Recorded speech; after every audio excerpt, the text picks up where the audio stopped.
Hello there, YouTube. Welcome back to Bandit Geeks. Sean here, followed by James, Axel, Matthew, and a special guest again, PJ. Now, this video idea is the start of a series, which is our best and worst. Okay, so today we're doing best and worst protagonists. Now, this idea was also PJ's, and I think to start it off, PJ should do his first best. Are we doing best first or worst? That's Best. best first. Okay. This one was difficult for me because I wanted to originally say Luffy, but I had to change my mind because it has to be Asta from Black Clover. Has to be, because there is no character I fell in love with more than him. It only took like 2 seconds. I wasn't even originally considering to start really getting into Black Clover. The first time I'm really introduced to Asta, he's proposing to someone, it's rejected, and then without a breath just starts headbutting the floor. I went, whoa, calm down, I love you already. I love very energetic characters. He is So intense. the most energetic I've ever seen. So he's literally one of my favorite protagonists. Well, obviously not best, so Asta just has to be my favorite protagonist. Just for that one instance, and I was like, oh my god. So he has to be a protagonist because he's going to be the Wizard King. No, I'm going to be the Wizard King. No, I'm No, gonna. Hagrid's about to turn up. Not Chidori. I'm going to be the Wizard King. No, Harry is the Wizard King. You're a wizard, Harry. No. Also, his power is amazing. Love that everyone's got all this amazing magic, and he's sat there going, I've got a sword. And it can cut through your spell, and it can bounce it back too. One can absorb it. So yeah, Asta. Right, so moving on to my best. And again, it's no surprise. It's one of two I think you can guess. But I'm going to go with Kirito. Called it. Yeah. Shocker. Oh, Shocker. yeah. Shock horror. Exact same as the last video. We all saw it coming. This is Well, at true. least Axel's consistent. I am. Yeah, I know what I like. The people here are just going to sit here and go, you know what? I know exactly what this guy's going to choose. Yep, called it. But I mean, as a protagonist, can you get much better than him who's just determined from the start, even though he could die in real life if he dies in the game? He goes into another game just to save a single person because he loves her. And then consistently he's saving people I'm making friends along the way. and making friends along the way. And accidentally building a harem as well. Yes. And especially in the latest season, he goes from nothing to a complete badass in about half a second. And it's just the most immense fight that you get. Just love her. Fair play, fair play. He can be a whiny bitch sometimes, though. Yeah. There's Sure, one you get on with him downside. quite well. Woohoo! If there's no downside, if there's no bad points to a character, though, I don't think they can be that good. I think there always has to be a downside. Yeah, 'cause if there's no downside, there's like no room for development. Exactly. True. Like, obviously, from the start, he was pretty badass, but that's because he was a beta tester. Yet Yeah, he still or a has beta. he still has times of weakness in the first season, such as when what's her name now? The woman dies, the girl.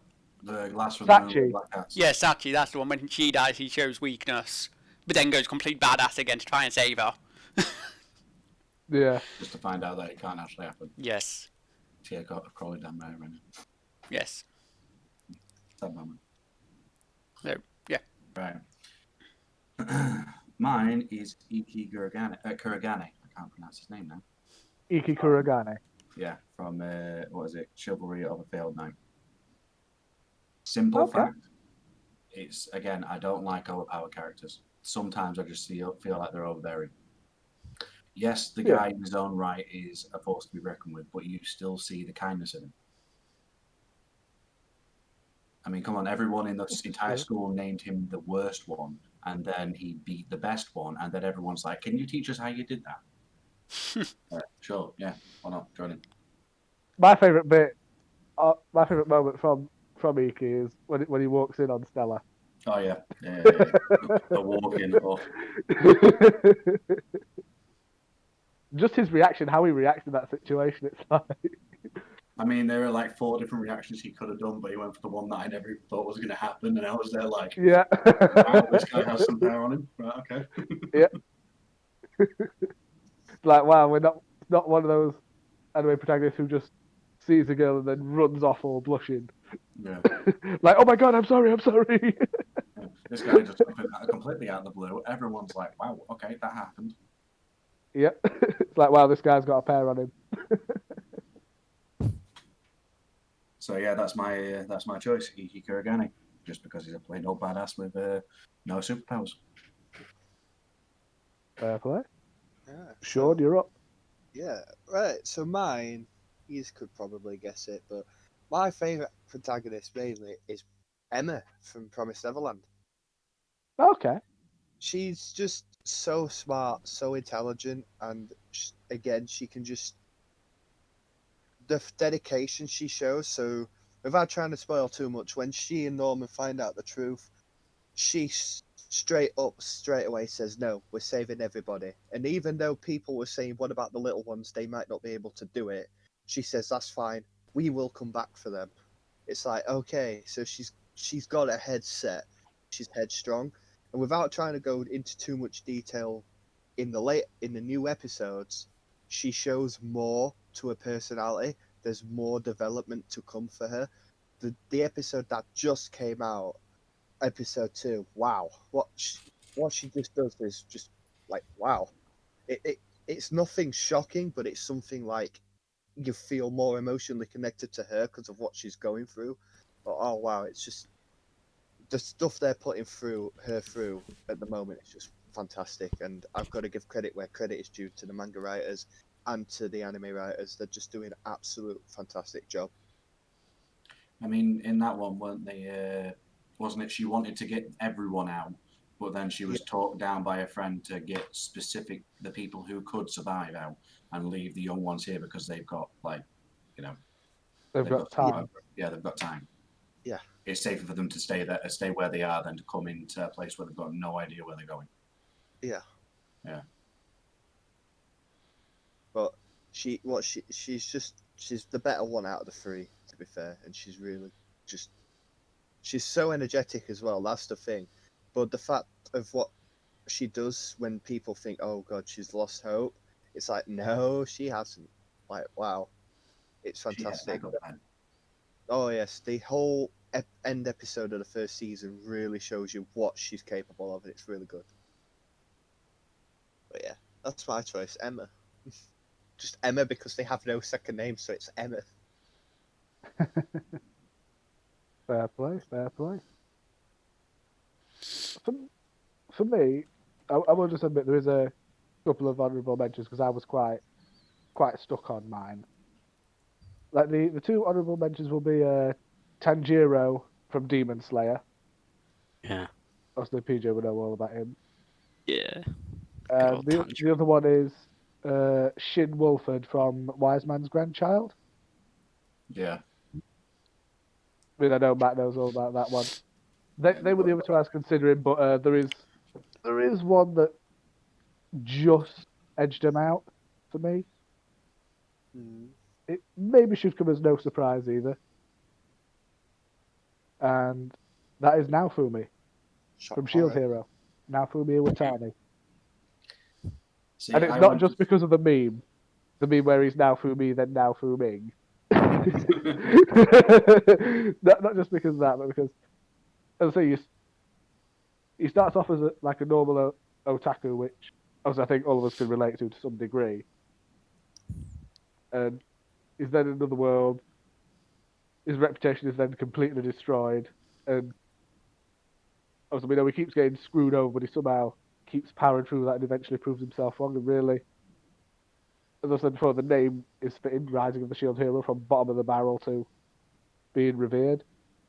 And I can empathise with him so much because I know what it's like to be repeatedly screwed over by people, to have someone who just seems to have, you know, a big problem with you, something against you, and you're constantly having to fight through that.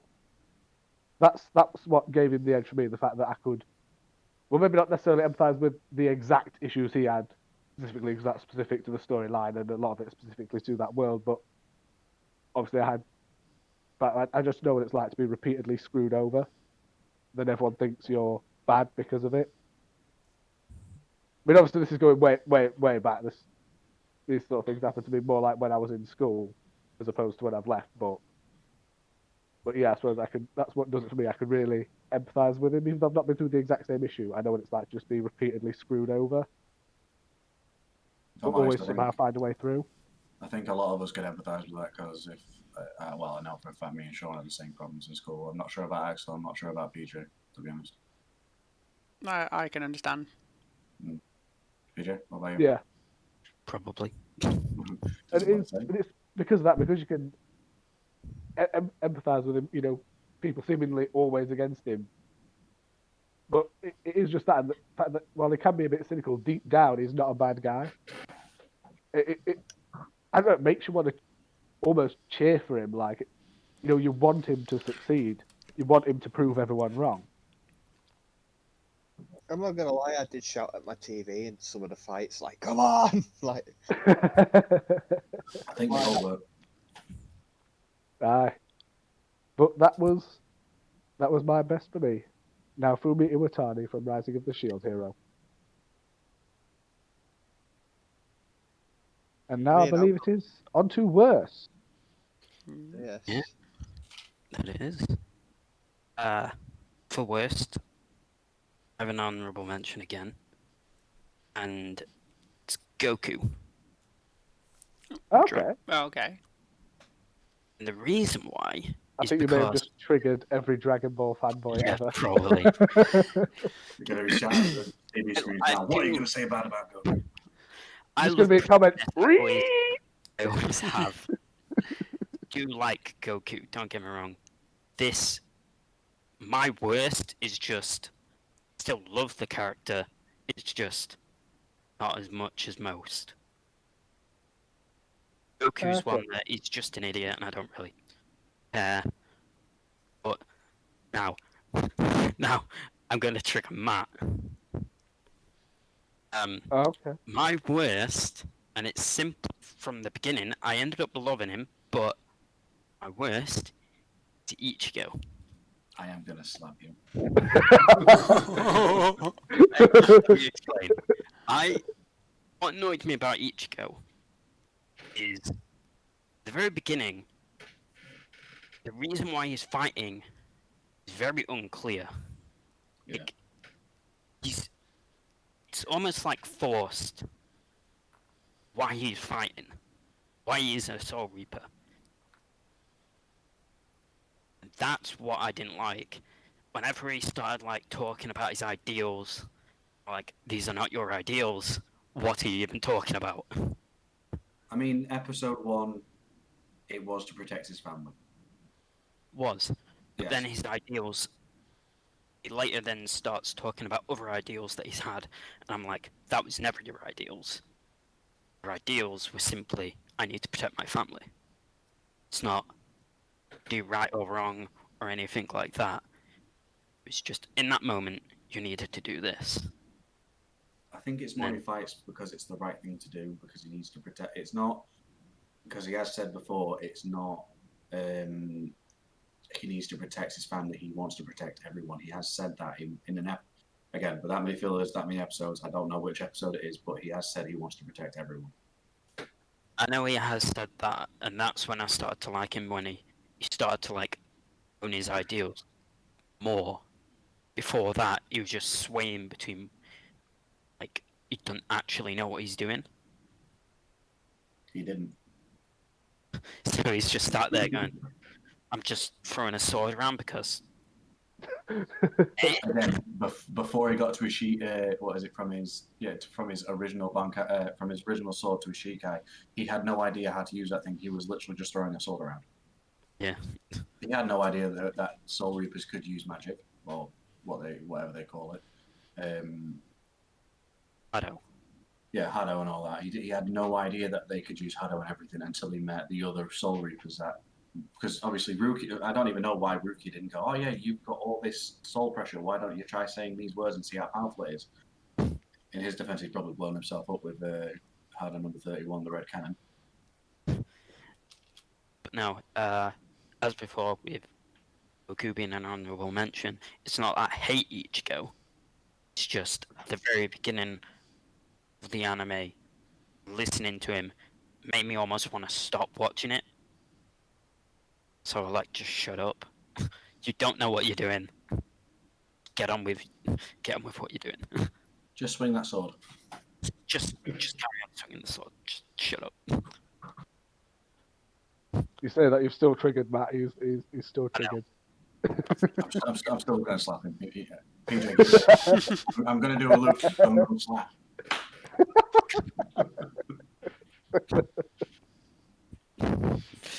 I believe next up would be Axel. It would, and my worst was really hard. Like, it took me a long time to figure it out. But I ending up going for Ash Ketchum from the Pokemon series. Oh no. Oh no! Triggered all the Pokemon fanboys. I'm well aware. In the comments. Right. So he's not a bad person or anything like that, but his entire goal from the start was to be the very best, like no one ever was. And he never is. Yeah. He doesn't win a tournament until the last episode of the last season, which was not that long ago. But they only made him win that because they felt they had to redo it all. So, yeah, it's just he doesn't become what he should have. If you ask me, if that makes sense. You mean Say but he he's doesn't- still like 10. Yeah. I mean, you said he doesn't live up to the hype, is I think what you're trying to say. Yes, and he's a complete idiot who punches Mewtwo. But that's just baller. Yeah, but It's a who ball. decides, oh, this super powerful legendary Pokemon no one's ever heard of, do you know what I'm going to do? Punch it! Yeah. I'm not being funny. He stood in front. What is it? He stood in front of a group of Spearows to protect Pikachu. This is true. He's jumped in front of other attacks just to defend other Pokemon. I don't think a Psychic type Pokemon's going to phase him at some point. This is true. But he's still my worst because he just doesn't live up to everything. I mean, the original theme tune is immense, and he just doesn't live up to that theme tune, so... How many seasons has it been? It should have been years in that amount of time those seasons have gone through, and it's like, yeah, I'm still not there. He's getting better. It's not their fault they reset him like constantly so often though. Well, no, because he obviously doesn't actually reset, because he still has all his previous Pokemon. I know, but his knowledge resets. Yeah, I know, and it makes no sense. No, it does. But if you forget about the times that it resets, he actually does grow. Like in X and Y, he's an amazing trainer. He's actually an amazing trainer in Alola, where he actually wins. Oh, yeah, no, I agree he does get good, but... He still never really... I mean, gotta catch 'em all was like one of the catchphrases. Definitely doesn't do that. No. He does, he does. He does. There's just one Pokemon he keeps catching it all off. Catch all the Taurus. Yeah. Yes. He does catch all the Taurus, this is true. So he doesn't That one complete talks that. about Unova.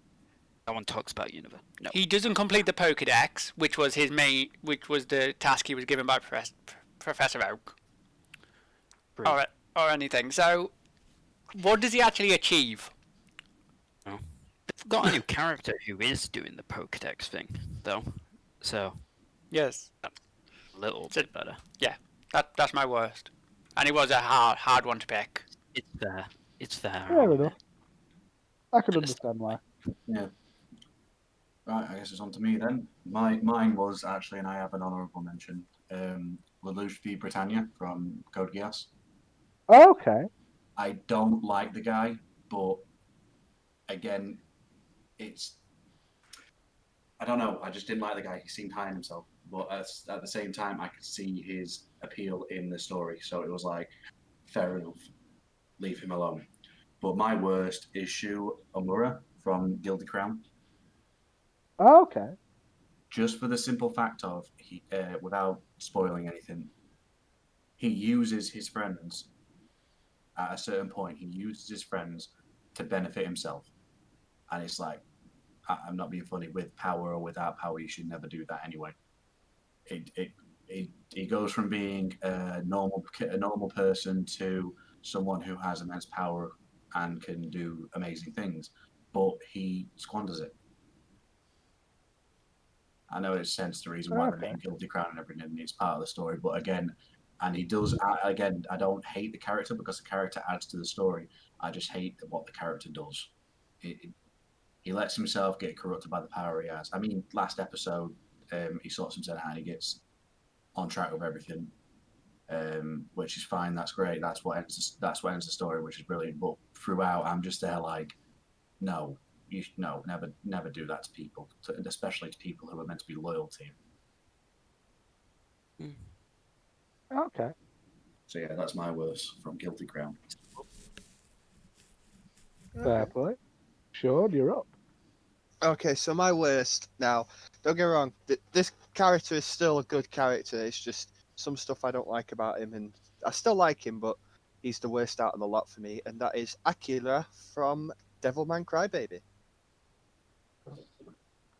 So what I just don't like about him is just they rely too much on the title Crybaby, like a lot. Rely on it a lot. Like he cries just a lot. Like you could fill a river with the amount of tears that guy sheds.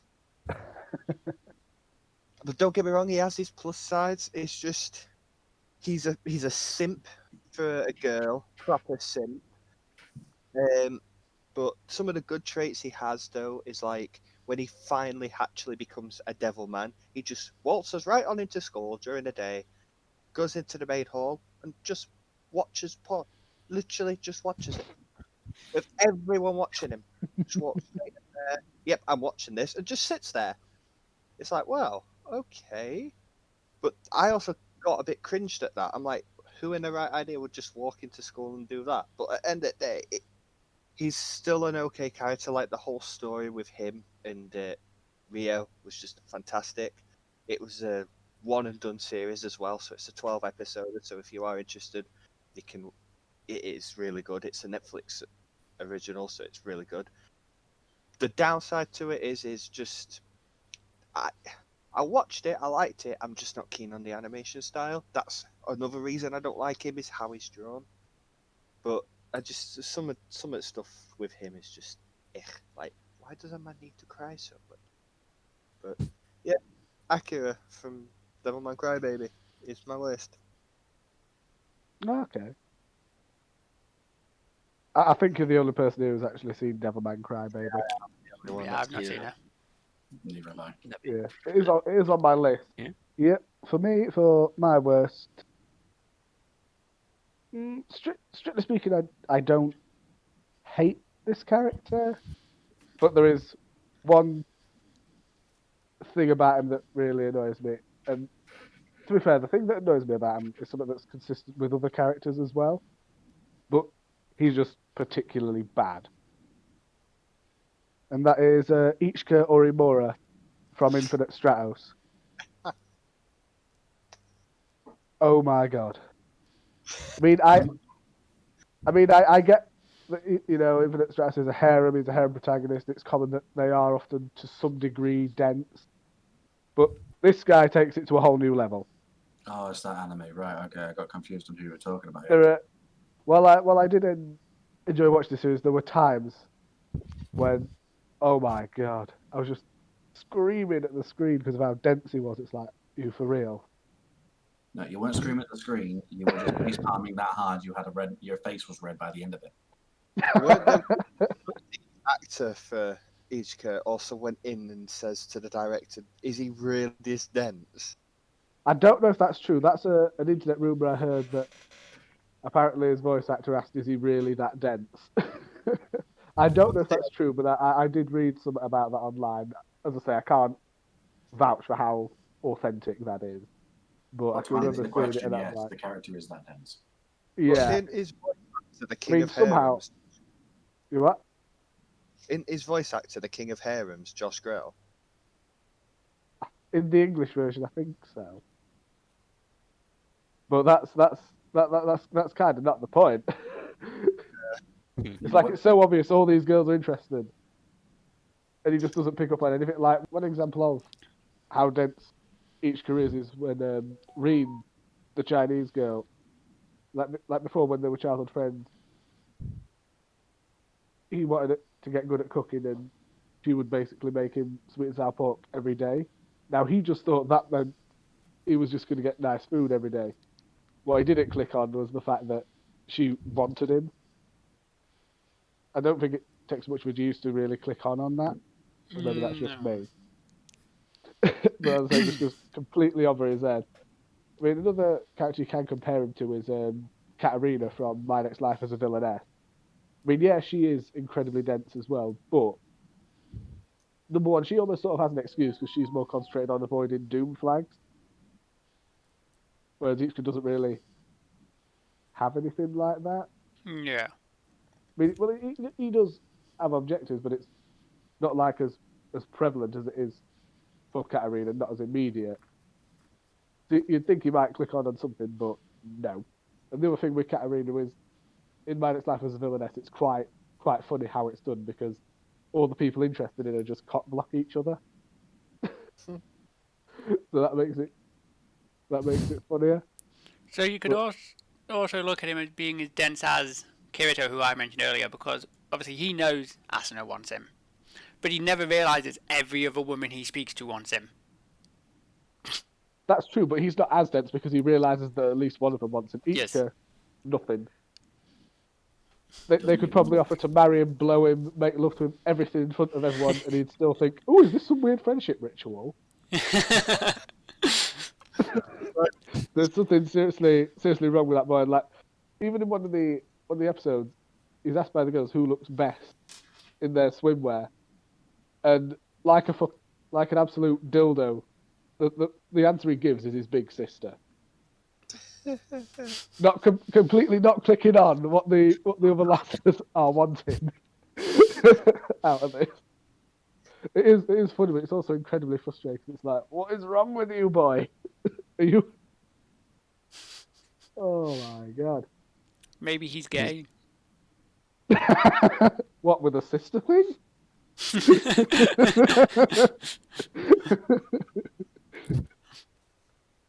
But I mean, I think in the light novel, because that's what Infinite Stratus is based off. I think eventually he does pick one of them, and I know which one, or I believe I know which one he's going to pick, and it's like really, we're going for that stereotype, which is a shame because Best Girl does not win in that series, but that's another point. We'll not get into that.